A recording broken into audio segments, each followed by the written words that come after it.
प्रिय बच्चों, आइए आज हम लोग प्रश्नावली 2.1 देखेंगे। एनसीईआरटी बुक जो हमारे एमपी बोर्ड का उसका कंप्लीट सॉल्यूशन देखेंगे। उसके पहले है प्रिय बच्चों, अगर आप चैनल में नए हो तो चैनल को सब्सक्राइब कर लीजिए, लाइक कीजिए और दोस्तों के साथ शेयर भी अवश्य कीजिएगा। प्रिय बच्चों, इसके पहले की प्रश्नावली के कंप्लीट वीडियो बन गए हैं, मतलब चैप्टर फर्स्ट के हमने पूरे कंप्लीट वीडियो बना दिया है, आप उन्हें देख लीजिएगा। और आप चैनल में नए हो तो प्लीज चैनल को सब्सक्राइब कर लीजिए, क्योंकि आपको इसी तरह के वीडियो आसानी से मिल जाएंगे। तो चलिए आज हम लोग प्रश्नावली 2.1 का पहला प्रश्न समझते हैं।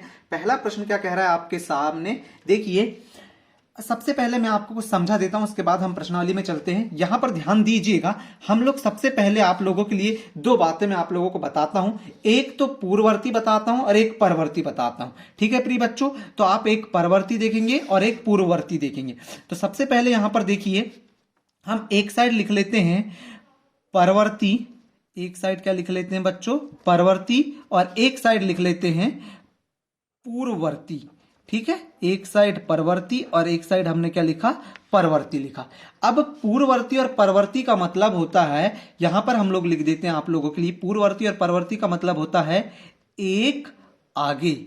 इसका क्या मतलब होता है, परवर्ती का एक आगे, और पूर्ववर्ती का क्या मतलब होता है बच्चों, एक पीछे। इसका मतलब क्या होता है, एक पीछे। अब एक आगे और एक पीछे का मतलब समझेंगे आप लोग। यहां पर मान लीजिए आपके सामने संख्या लिखी है 10। क्या लिखा है यहां पर, 10 लिखा।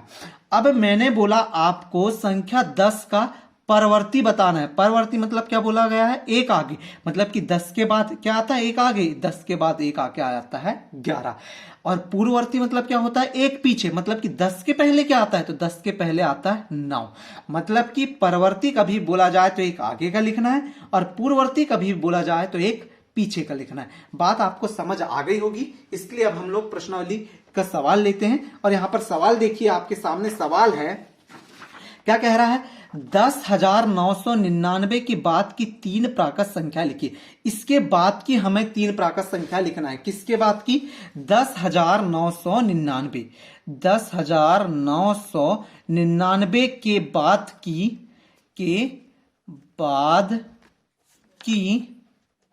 तीन प्राकृत संख्याएं, तीन प्राकृत संख्याएं। ध्यान से देखिए आप, तीन प्राकृत संख्याएं, प्राकृत संख्याएं कहां से चालू होती हैं, प्राकृत संख्याएं 1 से चालू होती हैं और अनंत तक जाती हैं। ठीक है, तो 10,999 के बाद अगर यहां पर एक बढ़ा दें, तीन बोला है बात की, एक बढ़ा है तो ये कितना हो जाएगा, 10। 10 का यहां पर क्या हो गया, 0, और एक यहां पर आ जाएगा, ये भी क्या हो जाएगा, 10। 10 का फिर ये 0, फिर यहां पर एक क्या हो जाएगा, 9, 10 हो जाएगा। फिर यहां पर 10 का ये भी क्या हो जाएगा, 0। तो ये मतलब क्या हो जाएगा, 0 1 हो जाएगा। मतलब कि पहली संख्या क्या हो जाएगी हमारी, 11,000 हो जाएगी। पहली संख्या क्या हो जाएगी प्रिय बच्चों, यहां पर 11,000 हो जाएगी हमारी। ठीक है, तो दूसरी संख्या क्या हो जाएगी, 11,100। दूसरी क्या हो जाएगी, 11,000। अब यहां पर आगे की संख्या देखिए, 11,001 हो गई, 11,001 दूसरी हो गई। अब 11,002 जो है हमारी, ये क्या हो जाएगी, तीसरी संख्या होगा जाएगी। मतलब 10,999 के बाद की तीन प्राकृत संख्या क्या हो गई, 11,000, 11,001, 11,002। ठीक है प्रिय बच्चों, इसी प्रकार यहां पर देखेंगे अगला प्रश्न क्या कह रहा है, 10,001 से ठीक पहले आने वाली तीन पूर्ण संख्याएं लिखिए।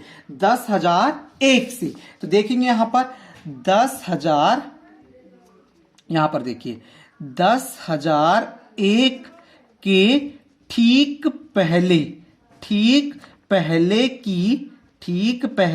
की तीन प्राकृत संख्याएं या तीन संख्याएं, यहां पर क्या हो जाएगा हमारा, तीन संख्याएं कौन कौन सी हो जाएगी, तो पहली तो 10,001 है, तो पहली क्या हो जाएगी हमारी, 10,000 हो जाएगी। पहली तो क्या हो गई, 10,000। अब 10,000 के पहले क्या आता है, 9,999। उसके बाद क्या जाएगा, 9,998। देखो ये ठीक पहले की तीन संख्याएं हो गई। 10,001 के पहले क्या जाता है, 10,000। 10,000 के पहले क्या आता है, 9,999, और 9,999 के पहले क्या आता है प्रिय बच्चों, 9,998। तो इस प्रकार से ये क्या हो गई, तीन संख्याएं हो गई। ठीक है, ये वाला भी प्रश्न आपको बन जाएगा। अगला तीसरा प्रश्न देखिए, सबसे छोटी पूर्ण संख्या कौन सी है। पूर्ण संख्याएं कहां से चालू होती हैं, पूर्ण संख्याएं हमारी जो हैं वह कहां से चालू होती हैं? पूर्ण संख्याएं वह होती हैं 0 से लेकर जाती हैं कहां तक? अनंत तक। कहां तक जाती हैं? अनंत तक। प्राकृत संख्याएं कहां से चालू होती हैं? प्राकृत संख्याएं चालू होती हैं 1 से लेकर कहां तक? अनंत तक। तो यहां पर सबसे छोटी पूर्ण संख्या पूछा है तो कितनी हो जाएगी? 0। सबसे छोटी पूर्ण संख्या कौन सी हमारी? सबसे छोटी पूर्ण संख्या आप इस प्रकार से लिख लीजिएगा, सबसे छोटी पूर्ण संख्या बराबर 0। यही क्या है? आपका आंसर है। ठीक है प्रिय बच्चों, इस प्रकार से इसका बन जाएगा। अगला प्रश्न देखिए, 32 और 53 के बीच में कितनी पूर्ण संख्याएं? 32 से लेकर हमें गिनती गिनना है 53 तक, तो आप पूरी गिनती लिख लीजिएगा। 33, 34, 35, 36, 37, 38 से लेकर 52 तक। अगर आप गिनोगे पूरी संख्याओं को तो ये कितनी संख्या आ जाएगी? टोटल 32 से लेकर 53 के बीच में जो संख्याएं हैं वो कितनी संख्याएं हैं? टोटल 20 संख्याएं हैं। कितनी प्राकृत संख्याएं, सॉरी पूर्ण संख्याएं हैं? 20 संख्याएं हैं। ठीक है, फिर है निम्न के परवर्ती लिखिए।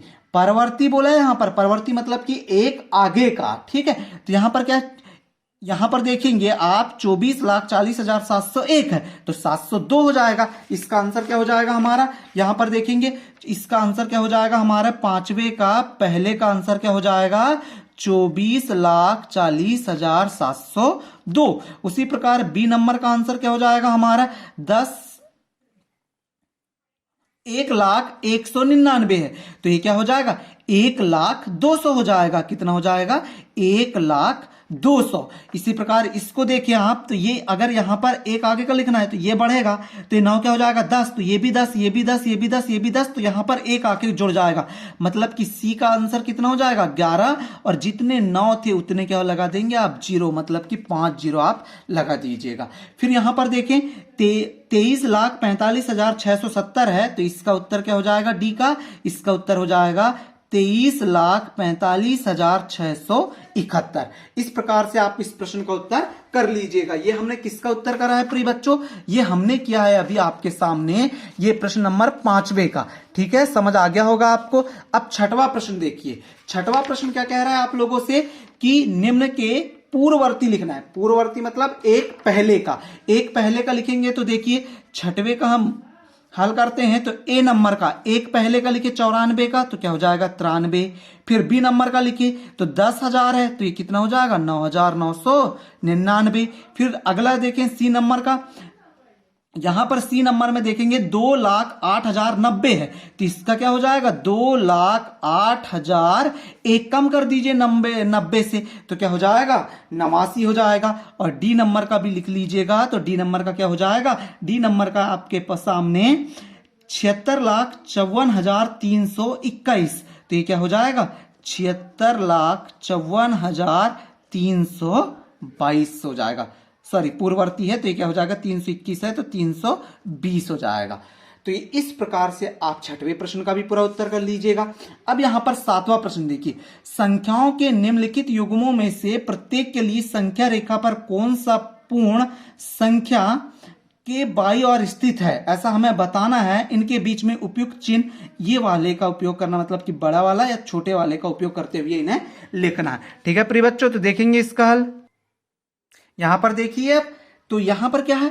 530 अल्पविराम 503। हमें बोला है कौन सी संख्या किधर बड़ी है आप लोगों को बताने। तो देखिए 503 और 530 तो यहां पर हम क्या लिखेंगे? जो 503 है उत्तर में लिखना है आपको ऐसा ही बच्चों।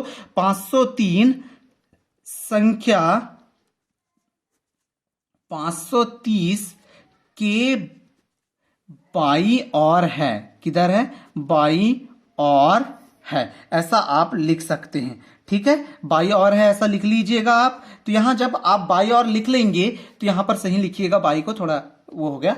503 संख्या 530 के बाईं ओर है, मतलब कि 503 किधर है? इधर है। और 530 किधर है? इधर है। अब बताइए 503 बड़ा है कि 530 बड़ा है? बड़ा है। तो यहां पर 530 बड़ा है, इसलिए हम उसकी तरफ मुंह खुलने वाला चिन्ह बना देंगे। तो इस प्रकार से आप इस प्रश्न का उत्तर कर लीजिएगा। उसी प्रकार आप देखिए यहां पर बी नंबर का 370 और 307 है। 370 और 307 है, उसका भी उत्तर देखेंगे आप। बी नंबर का क्या है? 370 307। तो यहां पर क्या लिखेंगे आप? संख्या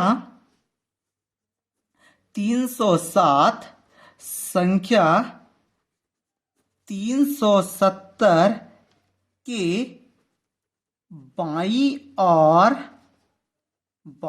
और स्थित है। क्या लिखेंगे प्रिय बच्चों? बाई और स्थित है। लिख लिया आपने ऐसा, स्थित है। तो यहां पर जब स्थित है तो फिर से सेम वैसे आ जाएगा, 307 छोटा हो जाएगा 370 से। इस प्रकार से प्रिय बच्चों इस प्रश्न का हमने हल कर लिया है। इसके 2 और प्रश्न बचे, आप उन्हें भी इसी प्रकार से हल कर लीजिएगा। और आपके कोई भी डाउट है तो आप हमें कमेंट करके अवश्य पूछिएगा। इसी प्रकार के प्रश्नों के लिए आप हमारे वीडियो में बने रहें और हमें लाइक और सब्सक्राइब करते रहें। ठीक है प्रिय बच्चों, अगले वीडियो में मिलते हैं। Thank you for watching. Subscribe जरूर कीजिएगा प्रिय बच्चों। मिलते हैं अगले वीडियो में। Thank you for watching.